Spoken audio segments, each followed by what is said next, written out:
7월 16일 새벽 기도회 말씀입니다. 오늘 본문은 예레미야 32장의 마지막 부분 36절부터 44절입니다.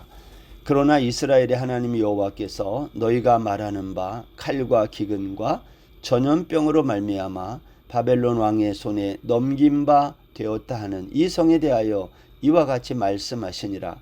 보라, 내가 노여움과 분함과 큰 분노로 그들을 쫓아 보내었던 모든 지방에서 그들을 모아들여 이곳으로 돌아오게 하여 안전히 살게 할 것이라.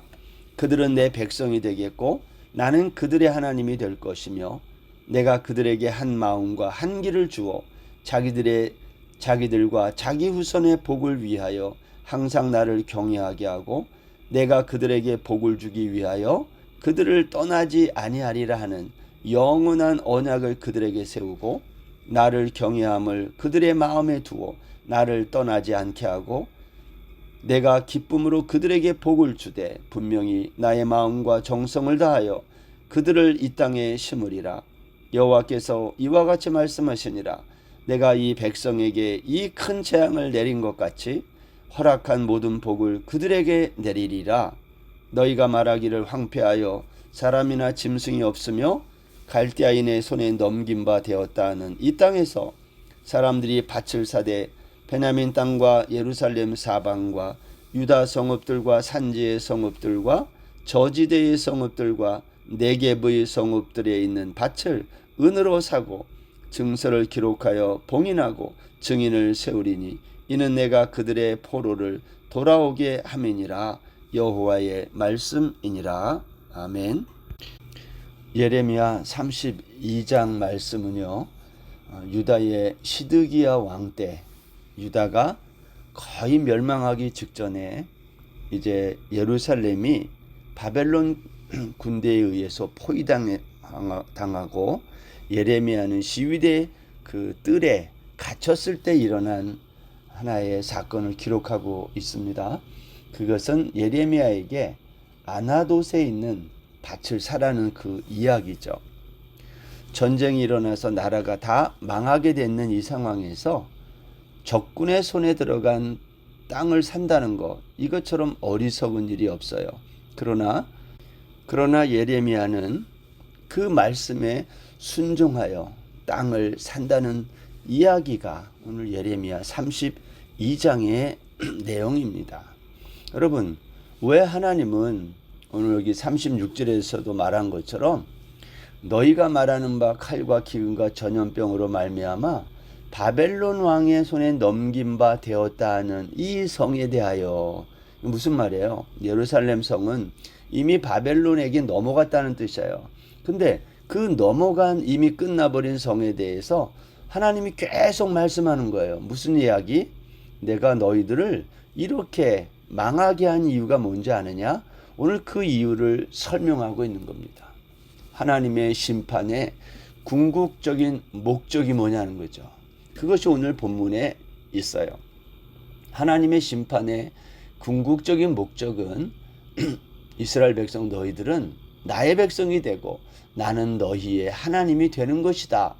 그래서 너희들이 한 마음과 한 길로 나 여호와만을 경외하게 하는 것이다 라고 말하고 있다는 거예요. 그러면서 이스라엘 백성들의 회복에 대해서 한 단어로 설명합니다. 그게 뭐냐면 39절부터 42절까지 매 구절마다 언급된 단어가 하나 있어요. 그게 뭐냐? 복이라고 하는 단어예요. 여러분, 복이라고 하는 것은 하나님께서 이스라엘 백성에게 당신이 가지고 있는 모든 것, 당신의 생명을 넘겨주는 것을 복이라고 말하거든요. 근데 하나님이 이 복을 너희들에게 다시 주겠다는 거예요. 뿐만이 아닙니다. 이 복은 잠깐 주는 복이 아니라 영원한 복이고, 내가 너희들에게 이 영원한 복을 성취하기 위해서 너희들을 이 땅에 심겠다, 그렇게 말해요. 41절 보세요. 내가 기쁨으로 그들에게 복을 주되 분명히 나의 마음과 정성을 다하여 그들을 이 땅에 심으리라. 여러분, 이 땅이 어디입니까? 이 땅은 창세기 12장에서 여호와가 아브라함에게 주시겠다고 약속한 땅이에요. 여러분, 창세기 12장부터 나오고 있는 이 하나님이 약속한 이 땅, 하나님은 아브라함에게 너와 너의 후손들에게 내가 이 땅을 주겠다고 약속한 땅이에요.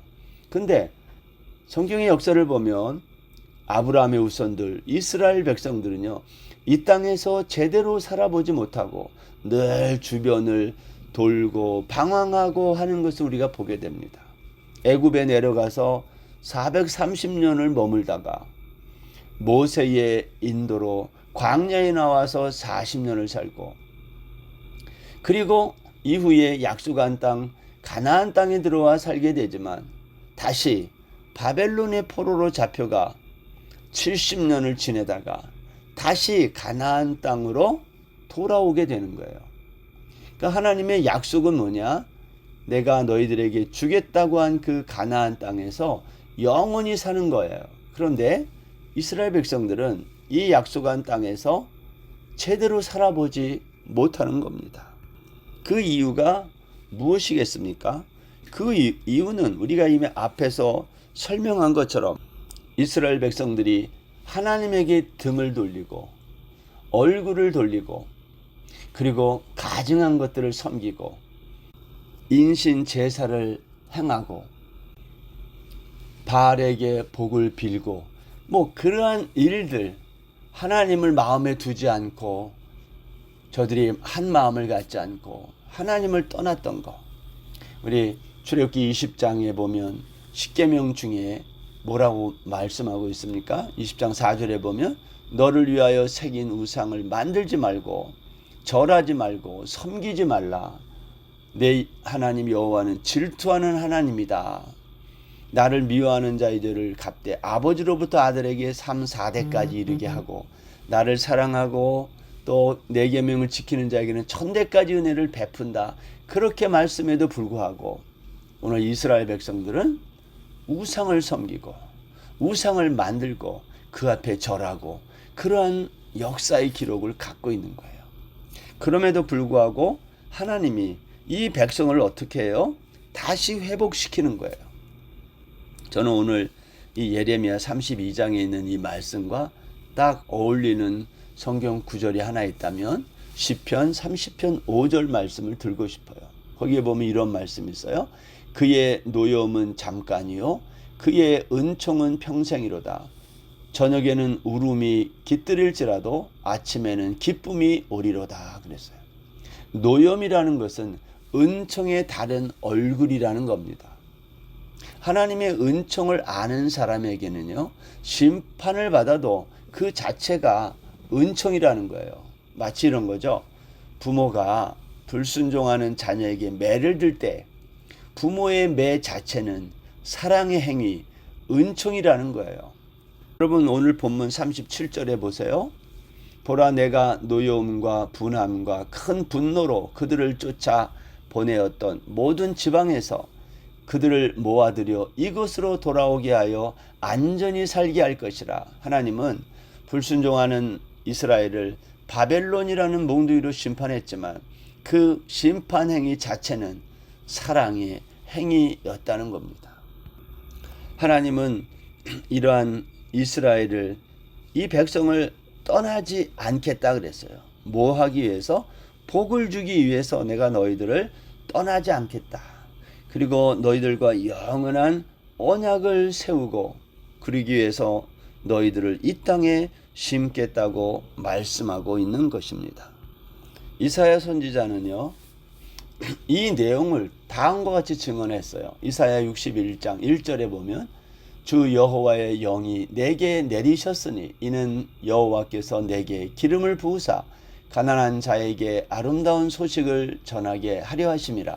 나를 보내사 마음이 상한 자를 고치며 포로된 자에게 자유를, 갇힌 자에게 노임을 선포하며 여호와의 은혜의 해와 우리 하나님의 보복의 날을 선포하여 모든 슬픈 자를 위로하되 무릇 시온에서 슬퍼하는 자에게는 화관을 주어 그 죄를 대신하며 기쁨의 기름으로 그 슬픔을 대신하며 찬송의 옷으로 그 근심을 대신하시고 그들이 의의 나무 곧 여호와께서 심으신 그 영광을 나타낼 자라 일컬음을 받게 하려 하심이라. 여기에 보면 이사야 선지자는 은혜의 해 신년을 주겠다고 말하는 거죠. 여러분, 신년은 율법에 나오는 건데요, 모든 갇힌 자들이 자유를 얻게 되고 하나님이 주신 원래의 땅, 원래의 기업으로 돌아가는 것을 말해요. 그런데 누가 이 희년을 완성하러 온다고 합니까?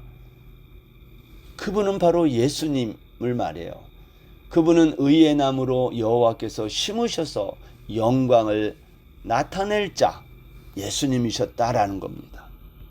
하나님은 불순종한 이스라엘 백성에게 큰 재앙을 내린 것처럼 이제는 허락한 모든 복을 그들에게 내리시겠다고 약속하고 있는 겁니다. 그래서 43절 보면요, 너희가 말하기를 황폐하여 사람이나 짐승이 없으며 갈대아인의 손에 넘긴 바 되었다 하는 이 땅에서 사람들이 밭을 사되 다 적군에 의해서 빼앗기고 넘어간 그 땅에서 사람들이 그 땅을 매매했다는 거예요. 이게 이제 32장 전체 얘기 아닙니까? 예레미야가 샀던 베냐민에 있는 아나도 땅. 왜 하나님은 이러한 일들을 하게 하는 걸까요? 내가 이 땅을 다시 너희들에게 돌려주겠다는 희망의 메시지, 약속의 말씀을 하고 있는 거예요. 무엇을 통해? 이 땅 매매 사건을 통해서. 여러분, 사람도 없고요, 짐승도 없는 황폐한 땅, 갈대아인의 손에 넘어간 땅, 베냐민 땅, 예루살렘 사방의 성읍, 산지들, 남방의 네게브 땅들, 이게 다 뭘 말하는 거죠? 하나님이 약속한 땅 전체를 설명하고 있는 거예요. 북부와 남부와 중부 전체를, 오늘 하나님이 약속한 이 땅을 너희들이 포로로 잡혀가지만 다시 돌아오도록 하겠다는 거예요. 사랑하는 여러분, 오늘날 우리는 이 세상에서 일어나는 삶의 상황과 형편들을 보며 내일의 일을 결정합니다. 근데 오늘 예레미야 32장은 우리에게 이걸 말해요. 너희들은 이 세상의 삶의 상황과 형편을 보고 내일의 일을 결정하지 말고 하나님이 약속한 말씀을 믿고 결정하라는 거예요. 이집트라든지 바벨론이라든지 이 세계의 정세를 보고 결정하지 말라는 거예요. 왜냐? 그것은 영원한 것이 아니라 잠깐이라는 거예요. 하나님의 원래의 생각은 뭐냐면 내가 약속한 땅에 너희들을 영원히 심는 것이다 라는 거예요. 하나님은 지금도 우리에게 약속한 이 땅에 우리를 보내서 우리를 영원한 백성 삼으시기를 원하셔서 우리에게 복을 주실 뿐만 아니라 영원한 언약을 우리와 맺으시고 그것을 지금도 신실하게 지키시는 거예요. 그 상징적인 표징과 같은 사건이 뭐냐?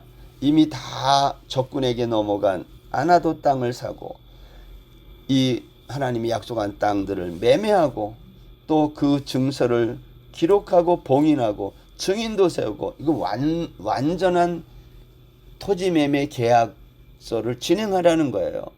왜 이렇게 완벽하게 해요? 내가 이 땅을 확실하게 너희들에게 돌려주겠다. 내가 너희들을 다시 이 땅으로 돌아와 여기에서 너희들이 복받고 살도록 해주겠다. 내가 너희들과 맺은, 너희 조상 아브라함과 맺은 언약을 내가 반드시 이 땅에서 다시 돌아오게 하여 지키겠다고 하나님이 오늘 꽝꽝꽝 도장 찍는 거와 똑같은 거예요. 사랑하는 성도 여러분, 오늘날 우리의 삶이 얼마나, 우리의 미래가 불확실합니까? 세계 정세가 얼마나 복잡하게 돌아가고 하루가 다르게 변화가 심합니까? 이러한 세상에서 우리가 무엇을 믿고 무엇을 근거로 미래를 결정할 수 있을까요? 예레미야 32장은 오늘 우리에게 그걸 말해요. 여호와의 약속의 말씀만이 확실하고 영원한 것이다. 세계의 강대국이 그들이 자신의 힘으로 좌지우지할 것처럼 보이지만 그렇지 않다고 오늘 말씀하는 거예요. 너희들은 내 약속의 말씀을 믿고 땅을 매매하라는 거예요. 그것이 나를 믿는 것이고 그것이 내가 너희들과 언약한 이 언약을 내가 지키기 위해 너희들을 이 땅에 데리고 와 이 땅에 심을 것이다라는 확실한 약속이라는 겁니다. 하나님은요, 우리가 하나님의 말씀을 따르는 이 삶과 하나님의 약속을 믿고 선택한 이 길이 결코 헛되지 않도록 하시겠다는 거예요. 여러분, 우리의 오늘의 결정이, 이 믿음의 결정이 결코 헛되지 않음을 믿으십니까? 세상 사람들이 볼 때는 우리의 결정이, 예레미야의 결정이 어리석어 보이고 바보스럽게 보이지만, 그러나 하나님은 우리의 이러한 결정이 결코 헛된 결정이 아니라, 무의미한 결정이 아니라 정말 확실한 결정이며 소망 있는 결정임을 우리에게 오늘 말씀하고 있는 거예요. 오늘 하루도 우리가 하루를 살아가면서 세상 주변에서 일어나는 많은 여러 가지 변화들 바라보며 상황을 보고 우리의 미래를 결정하지 말고 하나님의 이 약속의 말씀, 내가 너희들을 떠나지 않겠다, 복을 주기 위해 영원한 언약을 너희들과 세우고 너희들을 이 땅에 심겠다고 말씀한 이 약속의 말씀을 붙들고 오늘 하루도 살아가는 저와 여러분 다 되시기를 주의 이름으로 축원합니다. 기도하겠습니다. 하나님 아버지, 나라가 망해가고 있는데 적군에게 다 빼앗긴 땅을 사라는 이 말씀 앞에 순종한다는 거 쉬운 일이 아니었을 것인데, 예레미야와 또 오늘 본문에 있는 많은 사람들이 이 약속의 말씀을 의지하여 매매한 것을 보면서 하나님, 우리가 오늘 무엇을 가지고 미래를 결정해야 될지를 생각합니다. 우리의 삶의 상황이 아니라 하나님의 약속의 말씀을 기준하여 하나님, 미래를 결정하는 지혜로운 우리 모든 성도들 되게 하여 주옵소서. 감사하며 예수님의 이름으로 기도드립니다. 아멘. 오늘 하루도 평안하세요.